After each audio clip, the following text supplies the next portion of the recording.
मुख्यमंत्री पुष्कर सिंह धामी ने केदारनाथ में पूजा की है। कपाट खुलने के बाद सीएम ने पूजा की और अब की बार 400 पार के लिए पहली पूजा है, ये कहना है मुख्यमंत्री पुष्कर सिंह धामी का। केदारनाथ धाम में कपाट खुल गए हैं। कपाट खुलने के वक्त सीएम धामी भी मौजूद रहे और सीएम धामी ने कपाट खुलने के बाद पूजा पाठ किया और कहा पहली पूजा अब की बार 400 पार के लिए की गई है।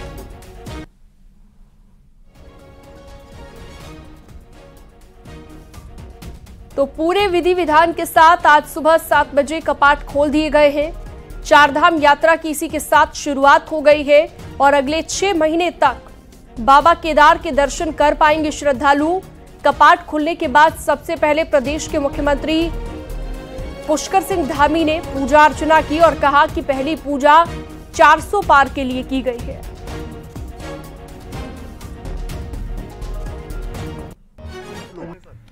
आज बहुत बड़ा दिन है और इस यात्रा की प्रतीक्षा हमको हमेशा रहती है। आज बाबा के कपाट खुल गए हैं, बाबा केदार के कपाट खुल गए हैं, चारधाम यात्रा शुरू हो गई है और बड़ा उत्सव का दिन है। मैं सभी आने वाले श्रद्धालु, पर्यटक, तीर्थयात्री सबका स्वागत करता हूं, अभिनंदन करता हूं। और व्यवस्था रहेगी अब चारधाम यात्रा के लिए? नहीं, हमने सब व्यवस्थाएं हर संभव प्रयास किया है। यात्रा एक कठिन होती है, आप सबको पता है, लेकिन उसके बावजूद भी हमारा प्रयास रहेगा कि सबकी यात्रा बिना किसी विघ्न बाधा के हो, सकुशलता से हो, परेशानी कम से कम हो। केदारनाथ धाम के कपाट खुलते ही चारधाम यात्रा की विधिवत शुरुआत हो गई है। भगवान केदारनाथ के मंदिर को 20 क्विंटल फूलों से सजाया गया है। कपाट खुलने से पहले धाम के बाहर काफी बड़ी तादाद में श्रद्धालु मौजूद थे और जैसे ही भगवान केदारनाथ के कपाट खुले, पूरा इलाका भगवान केदार के नारों से गूंज उठा। ये 4 तस्वीरें आप देख रहे हैं। कपाट खुलने के बाद किस तरह से उत्साहित नजर आए यहाँ पर श्रद्धालु, वो आप देख सकते हैं। फूलों से सजा हुआ मंदिर दिखाई दिया। 20 क्विंटल फूलों से मंदिर को सजाया गया था और लगातार पिछले कई दिनों से ये तैयारी चल रही थी।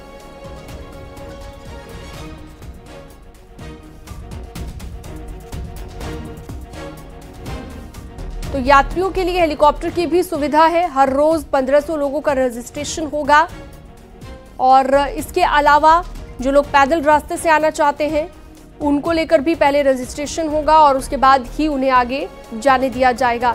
3 तस्वीरें आपकी टीवी स्क्रीन पर आ गई है।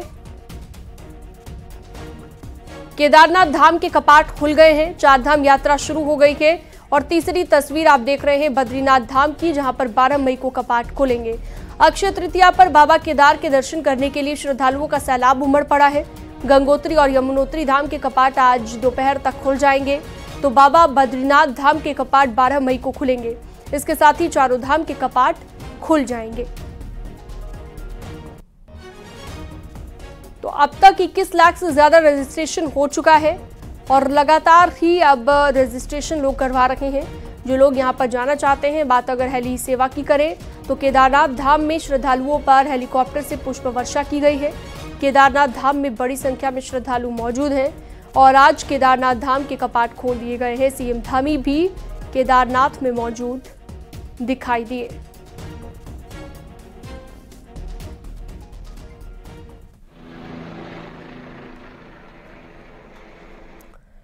प्रधानमंत्री नरेंद्र मोदी का 10 साल पहले का बयान काफी चर्चा में रहा था, जिसमें उन्होंने 2014 में नामांकन के दौरान कहा था, ना मुझे किसी ने भेजा है, ना मैं यहां आया हूं, मुझे तो मां गंगा ने बुलाया है।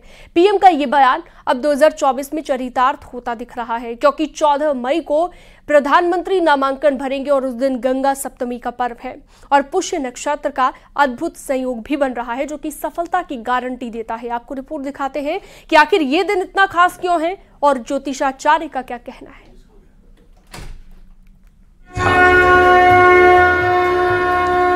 तब भी जब यहां आता था, कई बार आया, लेकिन लग रहा था कि हाँ कुछ करना चाहिए, होना चाहिए, लेकिन पता नहीं, शायद भोले बाबा ने तय किया होगा कि बेटे बातें बहुत करते हो, आओ इधर करके दिखाओ।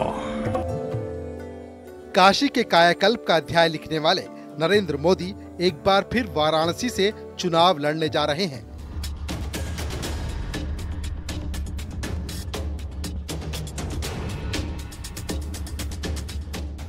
लगातार तीसरी बार प्रत्याशी बनने के बाद गंगा पुत्र नामांकन करने काशी पधार रहे हैं और उस रिकॉर्ड को कायम करने जा रहे हैं जो अब तक किसी ने नहीं किया।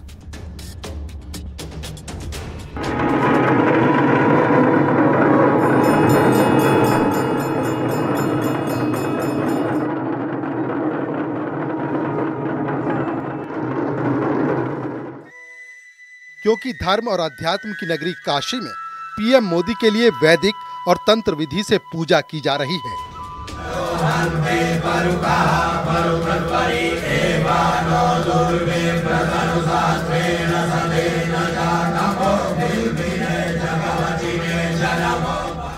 बाबा विश्वनाथ के धाम को बुलंदियों पर पहुंचाने वाले पीएम मोदी वाराणसी में न सिर्फ नामांकन करेंगे बल्कि एक दिन पहले भव्य रोड शो भी करने जा रहे हैं, जिसकी तैयारी पूरी हो चुकी है।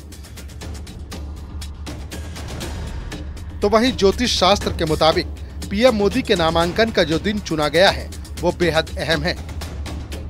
पीएम मोदी 14 मई को काशी से नामांकन करेंगे।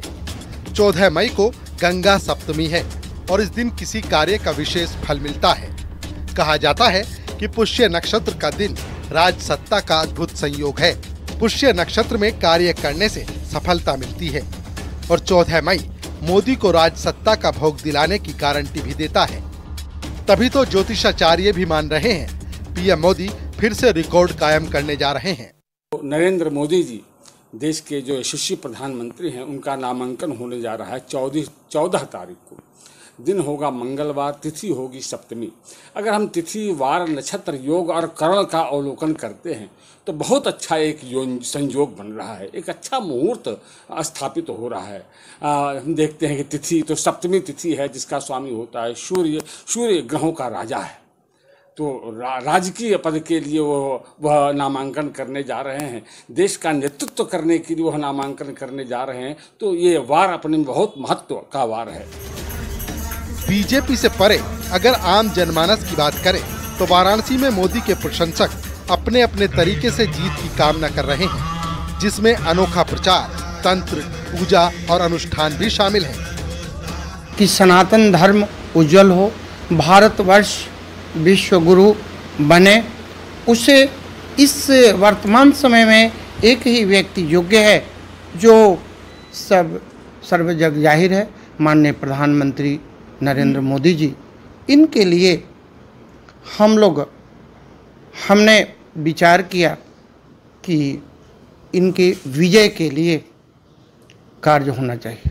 जो देश का हित चाहते हैं, देश का भला चाहते हैं, जो चाहते हैं कि हमारा देश मजबूत हो, पुनः विश्व गुरु बने, जो चाहते हैं कि हमारे देश की धाक पूरे विश्व में जमे, जो चाहते हैं कि हमारा देश विश्व बंधुत्व के राह पर और आगे बढ़े, जो चाहते हैं कि हमारा देश पूरे विश्व को दिशा दिखाए, जो चाहते हैं कि हम सभी देशवासी सुरक्षित रहें, आगे बढ़ें, समृद्ध रहें, स्वस्थ रहें, उन सब की कामना है कि आदरणीय प्रधानमंत्री श्री नरेंद्र मोदी जी पुनः जीतें, भारतीय जनता पार्टी की विजय हो। गंगा सप्तमी के दिन पीएम का नामांकन करना उनके मजबूत संकल्प को मजबूत आधार देगा। वहीं पीएम मोदी की तरफ से इस दिन को चुनना सनातन धर्म के प्रति विश्वास और आस्था का मजबूत उदाहरण भी पेश कर रहा है। वाराणसी से न्यूज़ 18 के लिए रवि पांडे की रिपोर्ट।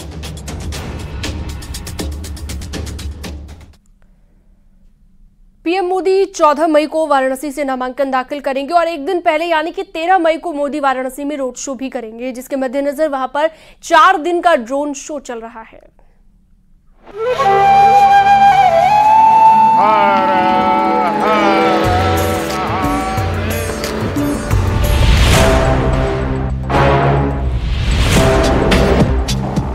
वाराणसी में बीजेपी का थल से नभ तक प्रचार।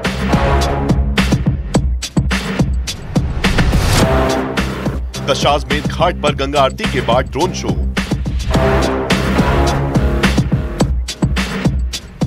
जनता को काशी की विकास यात्रा की झलक।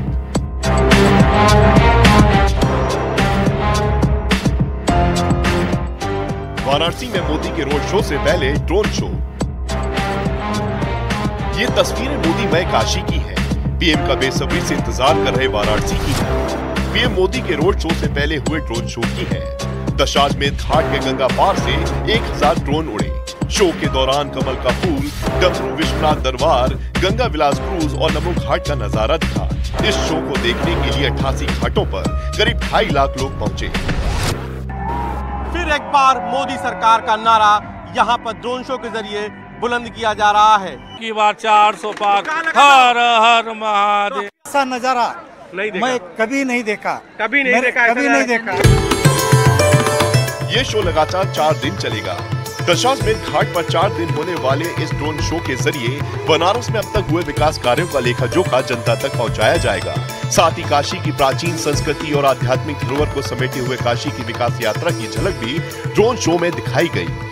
वाराणसी के लोगों का जोश, जज्बा, उत्साह का अंदाजा इस बात से लगाया जा सकता है कि पीएम के रोड शो से पहले हो रहे ड्रोन शो में लोगों की भारी भीड़ उमड़ रही है। बहुत अच्छा लगा हमको ड्रोन शो, बहुत ही यूनिक, बहुत ही अलग, ऐसा हमने कभी नहीं देखा है। दिल में मोदी छाए हैं। मोदी हमारे तरफ से 1 साल उनका उम्र बढ़ जाए। प्रधानमंत्री नरेंद्र मोदी तीसरी बार वाराणसी लोकसभा सीट से उम्मीदवार हैं। पीएम 13 मई को वाराणसी में रोड शो करेंगे। पीएम मोदी का रोड शो करीब 5 किलोमीटर लंबा होगा और 14 मई को वाराणसी से नामांकन दाखिल करेंगे। पीएम को वाराणसी में रिकॉर्ड मतों से बम्पर जीत दिलाने के लिए पार्टी ने कमर कस ली है। बीजेपी पीएम की जीत के लिए कोई कोर कसर नहीं छोड़ना चाहती है, इसलिए पीएम के लिए जमीन के साथ साथ आसमान में भी प्रचार किया जा रहा है।